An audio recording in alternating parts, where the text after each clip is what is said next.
অসমৰ বেডমিণ্টন ক্ষেত্ৰখনৰ গুৰুত্বই সুকীয়া। যোৱা শতিকাৰ ৬০ৰ দশকত ৰাষ্ট্ৰীয় প্ৰেক্ষাপটত সফলতাৰ মুখ দেখা অসমৰ বেডমিণ্টনৰ এটি চিনাকি নাম কৃষ্ণা হাজৰিকা। পম্পা হিচাপে সকলোৰে মাজত পৰিচিত ভূপেন হাজৰিকা আৰু লিলি হাজৰিকাৰ কন্যা কৃষ্ণাই সৰু কালৰে পৰা খেলৰ পৰিৱেশ এটা পাইছিল। শৈশৱ পাৰ কৰিছিল নেহেৰু ষ্টেডিয়ামৰ কাষত। সম্পৰ্কীয় ভাতৃভগ্নী আছিল নাম কৰা টেবুল টেনিছ তাৰকা। গতিকে কৃষ্ণাই গৈ পোনে পোনে ভৰি দিছিলগৈ ইণ্ডোৰ ষ্টেডিয়ামত। বেডমিণ্টনৰ প্ৰতি আকৰ্ষিত কি ধৰণে হ'ল বাৰু? সৰুতে আমাৰ ঘৰত এটা পৰিৱেশ আছিলে খেলাৰ। মোৰ বাইদেউ দাদা বৰ্তাৰ ল'ৰা ছোৱালী গোটেইবিলাক টেবুল টেনিছ খেলিছিলে। আমাৰ নেহৰু ষ্টেডিয়ামটো আমাৰ ঘৰৰ একদম ওচৰত, আৰু তেওঁলোকে তেতিয়ালৈকে মানে অলৰেডি অসম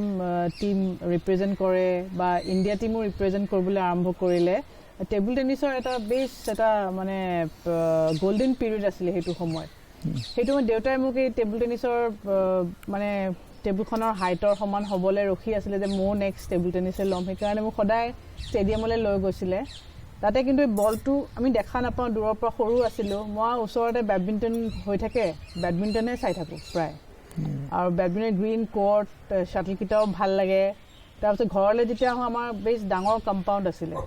তে কম্পাউণ্ডত আমি মই তাতে চিপৰাং মাৰি পেলাই নিজেই কৰ্ট বনাওঁ। কৰ্ট বনাই পেলাই ওচৰৰ ল'ৰা ছোৱালীবিলাকৰ লগত খেলোঁ। তেতিয়া ক্লাছ 4ত যেতিয়া দিবলৈ সময় হ'ল মই ক'লোঁ মই টেবুল টেনিছ নেখেলোঁ, মই বেডমিণ্টনেই খেলোঁ। তেতিয়া মোৰ এতিয়াও মনত আছে, মোৰ বৰ্তাই কৈছিলে বেডমিণ্টনত কিন্তু আজিলৈকে ইমান অসমে সুনাম আনিব পৰা নাই। টেবুল টেনিছত চা তোৰ বাইদেউ মাদলাছা মনালিছা বৰুৱা ইমান ভাল কৰি আছে, তই টেবুল টেনিছ খেল, তোৰ উন্নতি হ'ব। মই কোনো পধ্যে মই নামানো, মই বেডমিণ্টনহে খেলিম। সেই তেনেকেই বেডমিণ্টন আৰম্ভ কৰিলোঁ। তুমি আচলতে তেতিয়া বাধা দিয়া নাছিলে নে? নাই, বাধা দিয়া নাই। আমাক সৰুৰ পৰাই কোনো ক্ষেত্ৰতে আমাক কিন্তু বাধা দিয়া নাই। যি কৰিব বিচাৰিছোঁ সেইটো সদায় মানে এটা মানে হেৰিহে কৰিছে, আগুৱাই যাবলৈ সদায় এটা এক্সপ'জাৰ বা আগুৱাই যাবলৈ এটা উৎসাহ দিছিলে, কেতিয়াও বাধা নিদিয়ে। এনে মানে বিশেষকৈ টেবুল টেনিছ খেলিব লাগে, টেবুল টেনিছ খেলিব লাগে, টেবুল টেনিছৰ ফালে বেছিকৈ পোৱাই দিছিলে। লজিক এটা দিছিলে, কিন্তু যিহেতু পেশ্যনটো নাই বা মোৰ মনটো নাই, যিহেতু মনটো নাই বাধা দিয়া নাই। ঠিক আছে, যদি সেইটো কৰিব খুজিছে ভালকৈ কৰিব লাগিব। এই বেডমিণ্টন খেল আৰম্ভ কৰাৰ পিছত ভবা হৈছিল নে যে মই ইণ্ডিয়া বা ভাৰতক প্ৰতিনিধিত্ব কৰিম? যেতিয়া আৰম্ভ কৰিছিলোঁ তেতিয়াতো একদমেই ভবা নাছিলোঁ, সিমান দূৰলৈকে চিন্তা কৰাই নাছিলোঁ। ইনফেক্ট মোৰ এতিয়াও মনত আছে যে ফাৰ্ষ্ট টাইম মই আৰু আমি একেলগে দুগৰাকী আৰম্ভ কৰিছিলোঁ, জ্যোতিমালা বৰদলৈ বুলি। তেখেত এতিয়া অসমৰ ডাঙৰ ডক্টৰ, ইনফেক্ট ক'ব গ'লে ভাৰতৰে খুব ডাঙৰ IVF স্পেচিয়েলিষ্ট হয়। আমি দুয়োগৰাকী একেলগে আৰম্ভ কৰিছিলোঁ, আৰু আমি দুয়োগৰাকী প্ৰথমতে অসম টীমত ছিট পোৱা নাছিলোঁ। প্ৰথম আমি খেলিছিলোঁ sub junior nationals, Meghalaya team হয়। অসম টীমত আমি স্থানটো নাপালোঁ। তাৰ মেঘালয় টীমত আমি অসম টীমত কোন খেলিছিলে? তেতিয়া সুকন্যা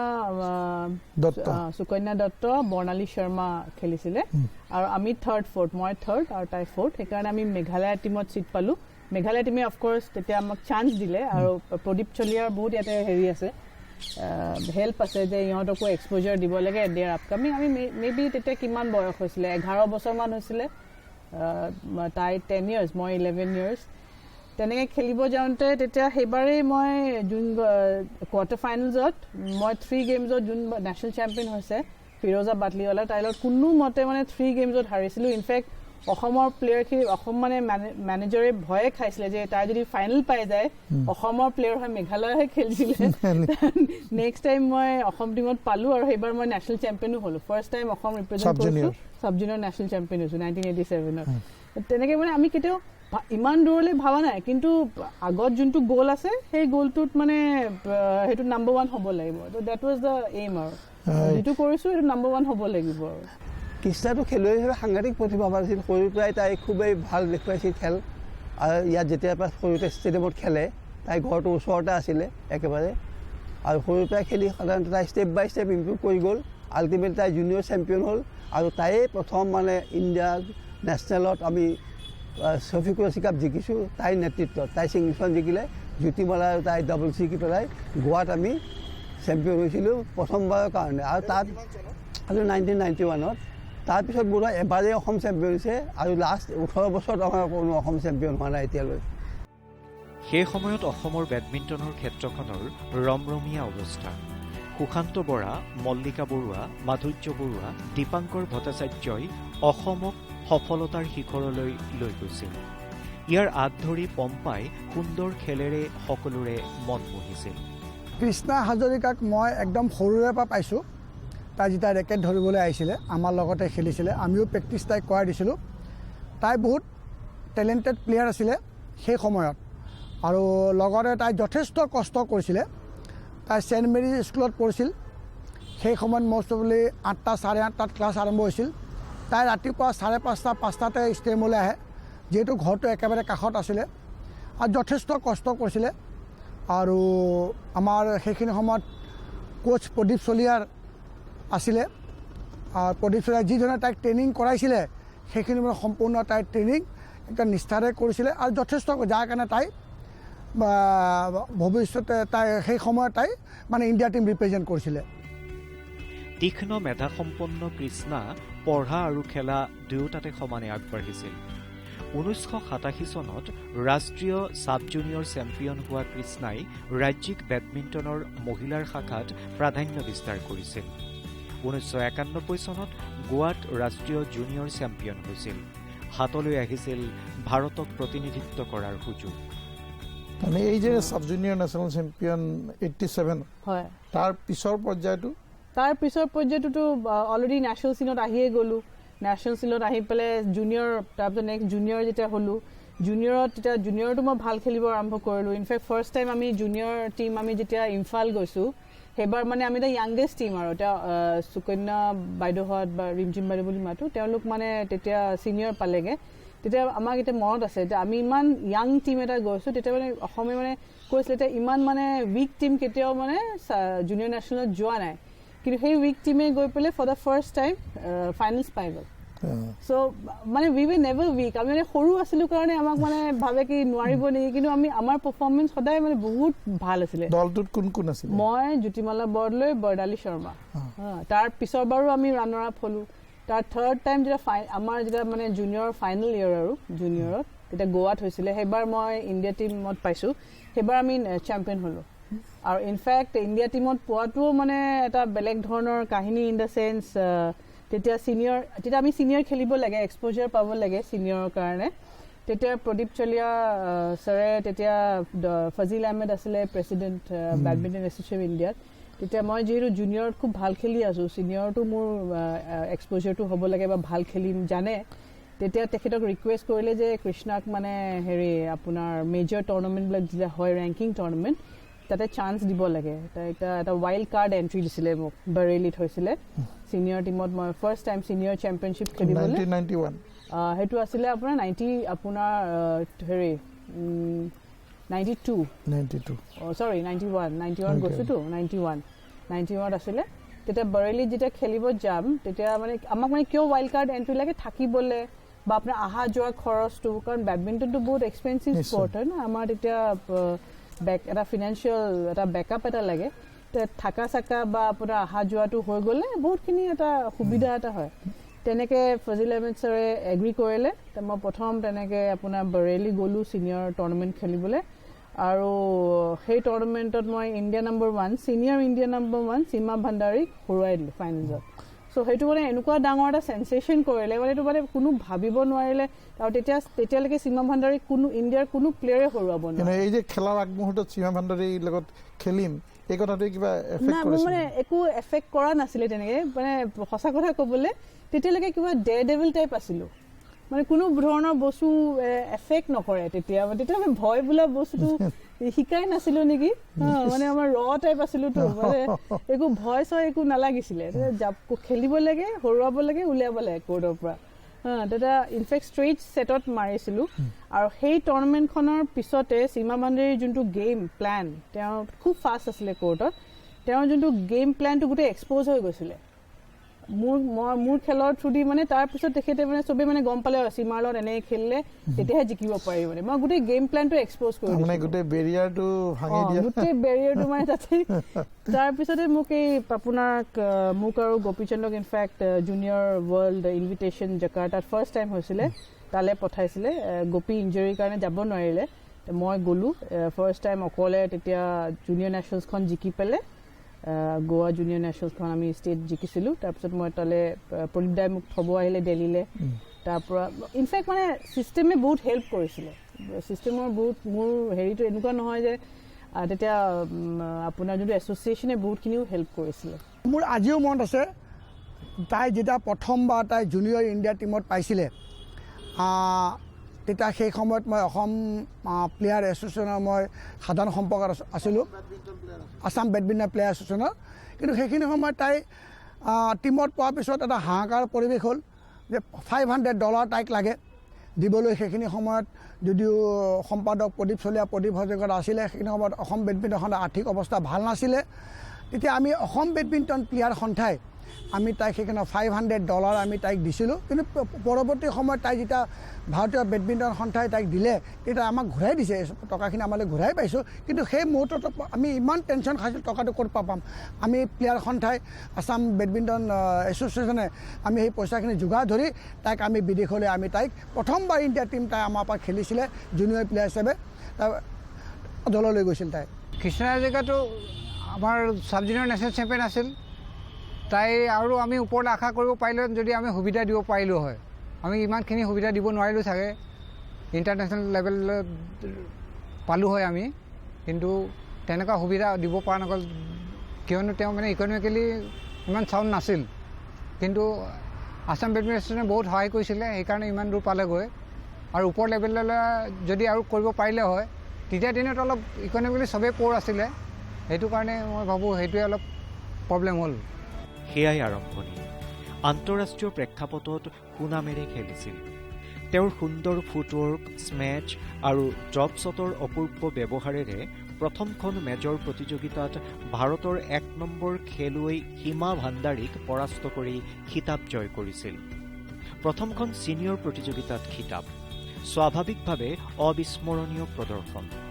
ইয়াৰ পাছত মহিলাৰ ডবলছত মঞ্জু আব্ৰাহামৰ সৈতে যুটি বান্ধি ৰাষ্ট্ৰীয় চেম্পিয়ন এনেবোৰ প্ৰদৰ্শনেৰে অসমৰ বেডমিণ্টনক আগুৱাই নিছিল দৃঢ়তাৰে প্ৰথমবাৰ বিদেশত যাম প্ৰথমবাৰ অকলে যাম সেইটোৱে কি ধৰণে এফেক্ট কৰিছে সেইটো এফেক্ট কৰিছিলে কাৰণ মই তেতিয়ালৈকে আমি ইমান প্লেনত উঠা নাছিলোঁ এবাৰমান চাগে দিল্লী গৈছিলোঁ ফ্লাইটত আৰু প্লেনত উঠা ইমান এক্সপিৰিয়েঞ্চ নাই আৰু ইণ্টাৰনেশ্যনেলটো ভাবাই নাই মোৰ পাছপৰ্টো নাছিলে তাৰপিছত যেতিয়া পাছপৰ্টৰ এনেকৈ কপিতে চাইন কৰি গৈছোঁ কিবা এনেকুৱা চাইন কৰি যাব দিছে এতিয়া দেউতাই চিফ ছেক্ৰেটাৰীক লগ ধৰি তেতিয়াৰ মানে পাছপৰ্টখন অসমৰ পৰা ছোৱালীজনী যাব আপোনাৰ জুনিয়ৰ খেলিবলৈ মোৰ তেতিয়া কিমান আই ৱাজ জাষ্ট 16 years 16+ আছিলোঁ আৰু তেতিয়া কেনেকৈ যাব সেই পাছপৰ্টখন তেতিয়া গোটেই কিন্তু মানে আপোনাৰ হেল্প কৰিছিলে আৰু মোৰ সেই পাছপৰ্টখন লৈ পেলাই তাৰপিছত মোৰ ভিনদেউ ইয়াৰ পৰা দিল্লী গৈছে মই ইয়াৰ পৰা প্ৰদীপ দাই মোক গোৱাৰ পৰা দিল্লী লৈ গৈছে লৈ গৈ পেলাই তাৰপিছত পাছপৰ্ট আৰু টিকেট দিছে তাৰপিছত তাৰ আগতে ষ্টেডিয়ামত মোক মোৰ বাইদেউহঁতে বুজায় যে এনেকৈ যেতিয়া যাবি যাওঁতে এনেকৈ এটা টানেলৰ থ্ৰুদি যায় এনেকৈ নৰ্মেল মানুহবিলাক খোজকাঢ়ি নাযায় যিটো মানে আপোনাৰ কি কয় পেছেজ যোনটো মানে সেইফালে তেনে আগতেতো কমন নাছিলে সেইটো আৰু ইণ্টাৰনেশ্যনেলতে আছিলে আৰু তাৰপিছত গৈ পেলাই এনেকৈ $20 কিনিব লাগে $20 কিনিবি তাৰপিছত এনেকৈ তাৰপিছত মানে একো বুজাইছে ময়ো শুনি গৈছোঁ তাৰপিছত ৰাতি যেতিয়া মই এয়াৰপৰ্ট গৈ পাইছোঁ মোক যেতিয়া এয়াৰপৰ্টত ড্ৰপ কৰিছে আৰু কাজিনে ভিনদেউ ড্ৰপ কৰাৰ পিছত তাৰপিছত মই যেতিয়া সোমাম তেতিয়া মইতো একো নাজানো ভয় তেতিয়া এটা ভয় লাগিছে ৰাতিখন তেতিয়া মোৰ এটা এয়াৰ ইণ্ডিয়াৰ জেকেট আছিলে ফ্লাইট সেইটো হেৰি প্ৰিণ্টেড টিকেট তেতিয়া মই দেখিছোঁ মোৰ আগত এগৰাকী মানুহ একেটা লৈছে মই একো আৰু উপায় নাই মই তেওঁৰ ওচৰত গৈছোঁ তেওঁৰ ওচৰত গৈ পেলাই কৈছোঁ আই এম ট্ৰেভেলিং টু এনেকৈ Indonesia for the first time kindly help me I don't know' তেওঁ এগৰাকী মানে ডাঙৰ ইণ্ডাষ্ট্ৰিয়েলিষ্ট আছিলে তেওঁ কিবা মিটিঙৰ কাৰণে ছিংগাপুৰ গৈ আছিলে তেওঁ মানে মই ইণ্ডিয়া টীম ৰিপ্ৰেজেণ্ট কৰিম তেওঁ মানে খুব ধুনীয়াকৈ মোক হেৰি কৰে তেওঁ ইনফেক্ট বিজনেছ ক্লাছত গৈ আছিলে আৰু একেখন ফ্লাইটতে আমি যাম ছিংগাপুৰৰ পৰা মই আকৌ ফ্লাইট চেঞ্জ কৰিম জাকাৰ্টালৈ সেইটো এটা আছেই পৰ্ব তাৰপিছত তেওঁ কৈছে কেনেকৈ তই অকলে গৈ আছ এনেকৈ বুলি তই ঠিক আছে মই তোক হেল্প কৰি দিম তেতিয়া লগত মেনেজাৰ নাছিলে কোনো নাই তেতিয়া কোনো নাই নো হেল্প নাথিং আৰু ইনফেক্ট মানে আচৰিত কথা সেইটো সময়ত মোৰ অলপমান ঘৰত পইচা অলপমান দেউতাৰ অলপমান ফিনান্সিয়েল এটা ছেটবেক এটা হৈছিলে বিজনেছত সেইকাৰণে মোৰ মানে ইমান হাতত টকা পইচাও নাই মোক অলপমান বেডমিণ্টন প্লেয়াৰ এছ'চিয়েশ্যনে অলপমান সহায় কৰিছিলে টিকেটখিনি কৰিবলৈ বাকী মোৰ চাগে হাতত চাগে ৩-৪ হাজাৰ টকা খালি তাৰ পৰা মই আপোনাৰ $20 কিনিব লাগিব সেয়াই মোৰ আৰু মানে হাতত টকাও নাই কাৰণ গোটেইখিনি টকা মোক ইণ্ডোনেছিয়া গভৰ্ণমেণ্টে দিব তাতে গ'লে গোটেই থাকা চাকা চব তেওঁলোকে দিব পইচাখিনি তেওঁলোকে দিব কিন্তু যোৱাৰ সময়লৈকে তাৰপিছত মোৰ এনেকৈ মামা হয় সম্বন্ধীয় মামা মোক বহুত সহায় কৰিছিলে BC বৰা তেখেত চেয়াৰমেন ONGC আৰু অইল ইণ্ডিয়া আছিলে তেখেতৰ ফ্ৰেণ্ড দিলীপ বৰঠাকুৰ তেওঁ জাকাৰ্টাত থাকে তেখেতৰ লগত যোগাযোগ কৰি দিছিলে যে তোৰ কিবা সহায় লাগিলে তেওঁ সহায়টো কৰিব সেইটো এটা এচিয়ৰেঞ্চ এটা আছিলে তাৰপিছত মই যেতিয়া তেখেতৰ লগত এনেকৈ গ'লোঁ মাইকী মানুহগৰাকীৰ লগত গৈ পেলাই তেখেত পটেটো চিপছ ফেক্টৰী এটাৰ হেৰি হয় ইণ্ডাষ্ট্ৰিয়েলিষ্ট হয় আৰু তাতে গ'লোঁ গৈ পেলাই তেওঁৰ লগতে গোটেইখন ঘূৰিলোঁ গৈ পেলাই তাত ফ্লাইটত যেতিয়া উঠিছোঁ গোটেই ইণ্ডিয়ান ক্ৰিকেট টিমটো আছে আপোনাৰ গাভাস্কৰৰ পৰা আদি কৰি আপোনাৰ তেতিয়া শচীন তেণ্ডুলকাৰ মঞ্জৰেকাৰ তাৰপিছত মোৰ ওচৰত বহিছে আপোনাৰ ভেংকটপতি ৰাজু তো ইমান ফ্ৰেণ্ডলি হৈ গ'ল নহয় মানে আপোনাৰ কি কয় কিৰণ মৰে অলপমান ফ'ল' কৰে বেডমিণ্টন আহিছে মোৰ ওচৰত তই অকলে গৈ আছ ইণ্ডিয়ান টিম তেওঁলোক অষ্ট্ৰেলিয়া গৈ আছিলে খেলিবলৈ তাৰপিছত ইণ্ডিয়ান ক্ৰিকেট টিম আছে কাৰণে আপোনাৰ এয়াৰ হোষ্টেছবিলাক আহিছে কেপ্টেইন আহিছে উঠি তেতিয়া কৈছে কি she is also' Indian team player তাই অকলে গৈ আছে অকলে গৈ আছ ফাৰ্ষ্ট টাইম গৈ আছ then you should see the plane বুলি মোক ককপিটত লৈ গৈছে আৰু মই ককপিটত তেনেকৈ কিৰণ মৰে মই ককপিটত বহি ক'ল্ড ড্ৰিংক খাই তেওঁ দেখাই মোক গৈ আছে যে মানে তইও গৈ আছ you also' are equally important to আছ so' that was a experience তাৰপিছত আমি ছিংগাপুৰ পালোঁ মানুহবিলাক বেলেগ হৈ গ'লোঁ তাৰপিছত যেতিয়া নেক্সট ফ্লাইটখন মই জাকাৰ্টালৈ ধৰিব লাগে তেতিয়া মোৰ একদম বুকু ঢিপঢিপাই গৈছিলে কাৰণ তেতিয়া কোনো ইণ্ডিয়ান নাই ফ্লাইটত তেতিয়া মানে ৰাতি যেতিয়া ফ্লাইটখন লেণ্ড কৰিছে জাকাৰ্টাত মোৰ মানে সঁচাকৈ কৈছোঁ মোৰ মানে একদম মানে কিবা লাগিছে কি কৰিম মানে তাৰপিছত গৈছোঁ দেখিছোঁ বেনাৰ লৈ কোনোবা ৰখি থাকি পেলাই হোটেললৈ লৈ গৈছে এইটো of course 5-star hotel first time তেতিয়া 5-star হোটেলত আছোঁ আৰু ফাৰ্ষ্ট টাইম ফৰেইন লেণ্ডতে 5-star হোটেলত আছোঁ তাৰপিছত এক্সপিৰিয়েঞ্চটো খুব বঢ়িয়া আৰু তাৰপিছতো বৰঠাকুৰ আংকলত আহিলে লগ পালে তেওঁলোকে লৈ গ'ল আৰু মানে তাৰপিছত ধুনীয়া এক্সপিৰিয়েঞ্চ আৰু এই যে প্ৰথম ইভেণ্ট প্ৰথম টুৰ্ণামেণ্ট ইণ্টাৰনেশ্যনেল টুৰ্ণামেণ্ট পাৰফৰ্মেঞ্চটো কেনেকুৱা আছিল মোৰ পাৰফৰ্মেঞ্চ ভাল আছিলে একচুৱেলি মই 3 গেমছত আপোনাৰ কোৱাৰ্টাৰত হাৰিছিলোঁ উইচ ইজ অলছ' ভেৰি মানে কি কওঁ অকলে গৈ অকলে খেলি অকলে ফিক্সাৰ চাই অকলে চব কৰি মেলি মানে আমি তেতিয়া একদম অন দ্য অ'ন নহয় আৰু যাৰ লগত হাৰিছোঁ তাই ৰানাৰ আপ হৈছে গৈ পেলাই so' that was a wonderful experience মই ভাবোঁ কি একো বেকআপ নোহোৱাকৈ একো হেৰি নোহোৱাকৈ আমি যে ইমান দূৰখিনি মই পাইছোঁ মানে ইট ৱাজ একচুৱেলি এক্সিলেণ্ট আমি একেধৰণৰে খেলোঁ খালি আমাৰ এক্সপ'জাৰ নাই কাৰণে আমাৰ সেই লিমিটেশ্যনছখিনি আছিলে তাই বহুত ফাষ্ট আছিল খেলা সময়ত আৰু ষ্টকি প্লেয়াৰ আছিলে ষ্টকি প্লেয়াৰৰ সুবিধা হয় মানে গেম জিকিবৰ কাৰণে আৰু তাই মানে তাই ডিটাৰমিনেশ্যন বহুত যথেষ্ট আছিলে তাই জিকো বুলি গেম জিকিছিলে আৰু কষ্ট কৰিছিলে ক'ৰ্ট টাইমত যদিও তাই হাৰিছিলে হাৰাটোক মানে আমি কেতিয়াও বেয়া লগা নাছিল যে তাই খেলি ফাইট কৰি কেতিয়াবা 1-2 পইণ্টত হাৰে কিন্তু তাইৰ গেম স্পীডটো সাংঘাতিক আছিল ডিটাৰমিনেশ্যন তাইৰ যথেষ্ট আছিল মানে খেলি থকা অৱস্থাত তাই সেইটো সময়ত আমাৰ অসমৰ গাৰ্লছ টিম খুব ভাল 4জনী ছোৱালী আছিলে তাইৰ লগত জ্যোতিমালা বৰদলৈ তাই এতিয়া ডক্টৰ তেখেত তাইৰ ভনীয়েক লীনা আৰু প্লাবিতা গগৈ এই গোটেই 4জনী খুব ভাল ষ্টেণ্ডাৰ্ড কৃষ্ণাই ছিংগলছখন জিকিলে অন্ধৰ লগত আমি জিকিছিলোঁ গোৱাত ডাবলছখন জ্যোতিমালা আৰু কৃষ্ণাই জিকি আমি চেম্পিয়ন হৈছিলোঁ গাৰ্লছত বয়জত বোধহয় আমি ছেমিফাইনেল হাৰিছিলোঁ মহাৰাষ্ট্ৰ ফাইনেল চেম্পিয়ন হৈছিলোঁ ভাৰতীয় বেডমিণ্টনৰ উন্নয়নৰ বাবে চীনা প্ৰশিক্ষণৰ অধীনত দীঘলীয়া প্ৰশিক্ষণ গ্ৰহণ কৰা কৃষ্ণাই জাকাৰ্টাৰ বিশ্ব জুনিয়ৰ চেম্পিয়নশ্বিপ 1994ত উবেৰ কাপ বেডমিণ্টন UAEত বিভিন্ন প্ৰতিযোগিতাত ভাৰতক প্ৰতিনিধিত্ব কৰি সফলতা অৰ্জন কৰে তেওঁ 2001ত অন্তিমবাৰৰ বাবে ৰাষ্ট্ৰীয় বেডমিণ্টনৰ ছিনিয়ৰ প্ৰতিযোগিতাত ভাগ লয় সেইবাৰ তেওঁ ছেমিফাইনেলত পৰাভূত হয় ডবলছ পাৰ্টনাৰ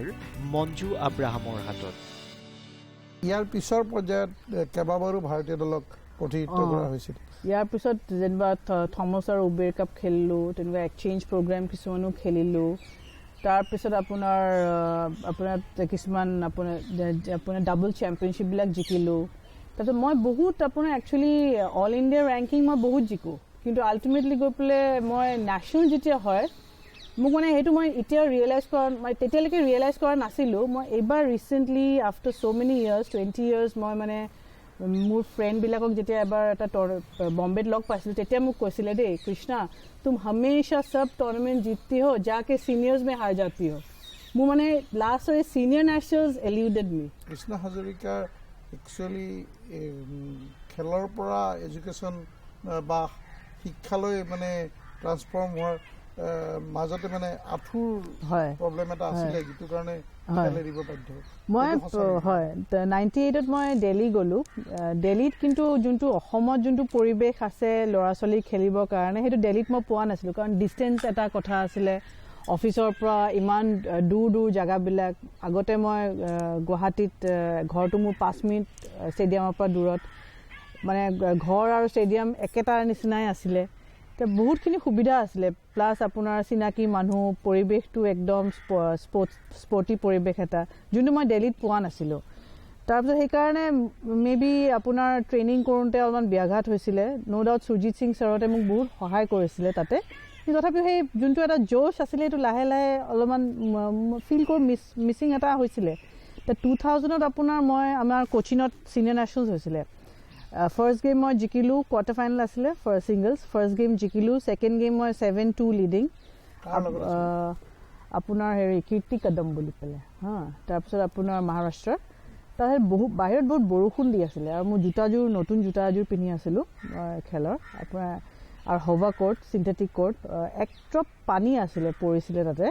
কোৰ্টত আৰু তাতে মোৰ আগলৈ যাওঁতে মোৰ ভৰিখন আঁঠুটো থাকি গ'ল আগৰ শ্বটটো থাকি পেলাই গোটেই বডিটো আগুৱাই গুচি গ'ল সেই যি পৰিলোঁ তেনেকৈ মই হুইল চেয়াৰত আপোনাৰ দিল্লী আহিব লগা হ'ল দিল্লী আহি পেলাই ডক্টৰ ৰাজগোপাল তেখেত ইনফেক্ট প্ৰেছিডেণ্ট অফ ইণ্ডিয়াৰো তেখেত ডক্টৰ আছিলে বা গোপীচন্দ্ৰৰো তেখেত ডক্টৰ আছিলে তেখেতে অপাৰেশ্যন কৰিছিলে অৰ্থস্কপি হ'ব বুলি ভাবিছিলোঁ কিন্তু অৰ্থস্কপি নহয় যিহেতু ইঞ্জুৰিটো বহুত বেছি গ্ৰিভিয়াছ আছিলে অ'পেন নি চাৰ্জাৰী কৰিব লগা হ'ল 2000ত সেই অ'পেন নি চাৰ্জাৰী আৰু তেতিয়ালৈকে আমি এটা বয়স এটা হৈছে ন' ডাউট বেডমিণ্টনৰ যোনটো গ্ৰাফ হয় সেইটোত মই তেতিয়া আপকামিং নহয় তেতিয়া মই এষ্টাব্লিছ প্লেয়াৰ সেই তেতিয়া যোনটো ইঞ্জুৰি হ'ল তাৰ পৰা ৰিকভাৰী কৰিবলৈ দিল্লীৰ নিচিনা জেগাত য'ত মই অলৰেডি কমফৰ্টেবল নহয় ফিজিকেল ট্ৰেইনিঙত বেছিদিন হোৱাও নাই তাতে যোৱা মোৰ দিগদাৰ হৈ গ'ল অলপমান মানে সেই কোপ আপ কৰিবলৈ তাৰপিছত মোৰ নীটো উইক হৈ গ'ল ৰাইট লেগখন একদম উইক হৈ গ'ল লেফ্ট লেগৰ জোৰত কৰি থাকোঁ 2001তো তেনেকৈ খেলি পেলাই ইনফেক্ট ছেমি ফাইনেলো পালোঁ এইবাৰ ডাবলছত ছেমি ফাইনেল পালোঁ মই আৰু মঞ্জু এব্ৰাহিম আমি দিল্লী টীম হৈ খেলিছিলোঁ খেলা ছেমি ফাইনেল পোৱাৰ পিছত মোৰ ভৰিখন মানে এটা মানে ৱাটাৰমেলনৰ নিচিনাকৈ আঁঠুটো ফুলি গৈছে একদম তাৰপিছত মই মানে নাই নহয় এনেকৈ নোৱাৰিম আৰু সেই বছৰ তাৰপিছত আৰু বিয়াও হ'ল FMSত পালোঁ বস্তুটো গোটেই ডাইৰেকশ্যনটো চেঞ্জ হৈ গ'ল তাই ইনিচিয়েলি জুনিয়ৰ হোৱাৰ পিছতে ছিনিয়ৰতকৈ ভাল খেলিছিল কিন্তু হঠাতে তাই দুৰ্ভাগ্য তাই নি প্ৰব্লেম হৈ গ'ল নি প্ৰব্লেমত তাই খুব বেছি কণ্টিনিউ কৰিব নোৱাৰিলে নহ'লে তাই মানে জুনিয়ৰ পিছতে সাধাৰণতে গোপীচান্দ যোনবাৰ জুনিয়ৰ চেম্পিয়ন হৈছে পম্পাও কৃষ্ণও তাই আমি পম্পা বুলি কওঁ তাইও চেম্পিয়ন হৈছে গতিকে তাইও সমানে আগবাঢ়িব পাৰিলে হয় মই ভাবোঁ ইঞ্জুৰি নোহোৱা হ'লে